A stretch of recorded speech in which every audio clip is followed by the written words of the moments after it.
அந்தகாசுரனின் மரணத்திற்கு பிறகுதான் உங்களின் மாயத்திரை விலகும் பிரம்மதேவா. அந்தகாசுரன் அழிந்து விட்டான். தர்மத்திற்கு வெற்றி கிடைத்து விட்டது. ஆயினும் அவர் நமது இளைய சகோதரர் அல்லவா, சிவசக்தியின் அம்சம். அன்னையும் தந்தையும் வேதனையில் இருப்பார்கள். நாம் உடனடியாக அவர்களிடம் செல்ல வேண்டும். மாயத்திரையிலிருந்து விடுதலை கிடைத்து விட்டது.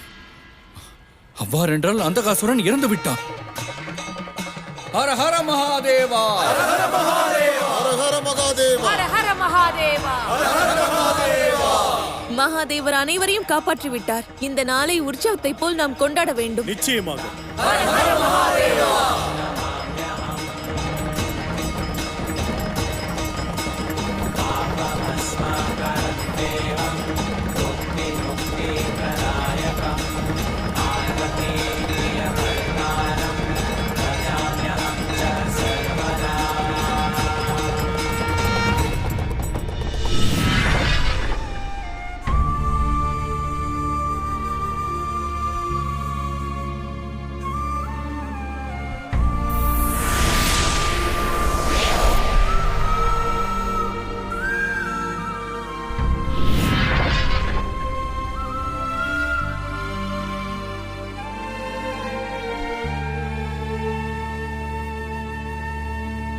வேண்டாம் தாயே, எனக்காக கண்ணீர் சிந்த வேண்டாம்.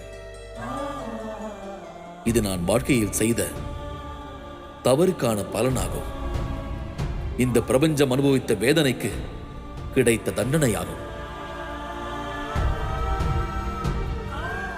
மகாதேவா, தாயே, இப்படி கண்ணீருடன் அல்ல, புன்னகையுடன் வழி அனுப்புங்கள். மகனே,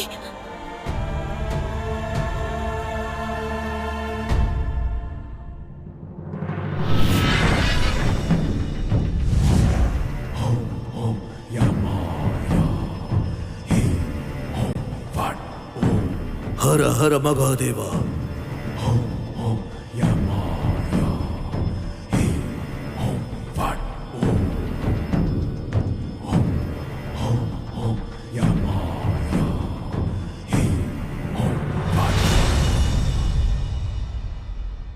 மகனே,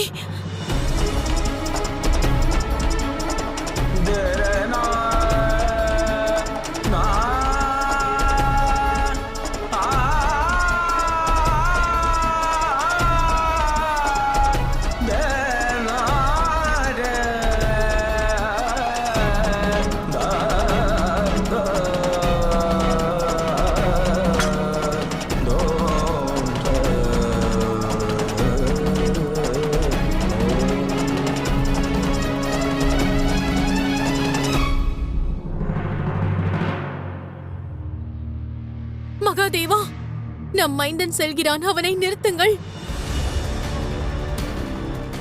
தேவி, பூத உடலை துறந்து தனது கர்ம பலனை அனுபவிப்பதற்காக செல்லும் ஆன்மாவை எவ்வாறு தடுத்து நிறுத்த இயலும் தேவி?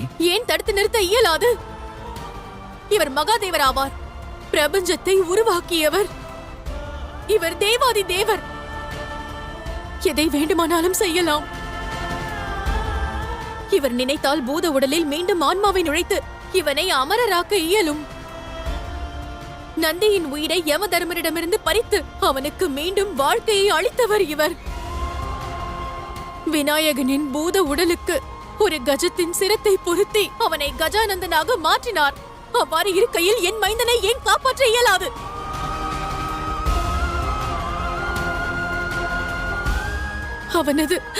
அவனது ஆன்மாவினை ஏன் தடுத்து நிறுத்த இயலாது? நான் அறியேன் மகாதேவா. இன்று இயலாத காரியத்தை தாங்கள் நிகழ்த்தி காட்ட வேண்டும். என் மகனை மீட்டுக் கொண்டு வர வேண்டும்.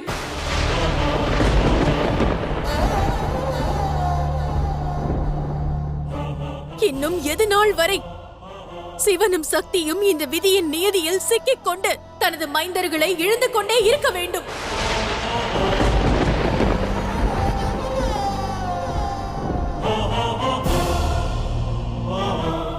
ஜலந்தரனின் மரணத்திற்கான துக்கம் மனதை விட்டு விலகுவதற்கு முன்பாகவே தாங்கள் அந்தகாசுரனையும் இழக்க வேண்டும் என்கிறீர்கள்.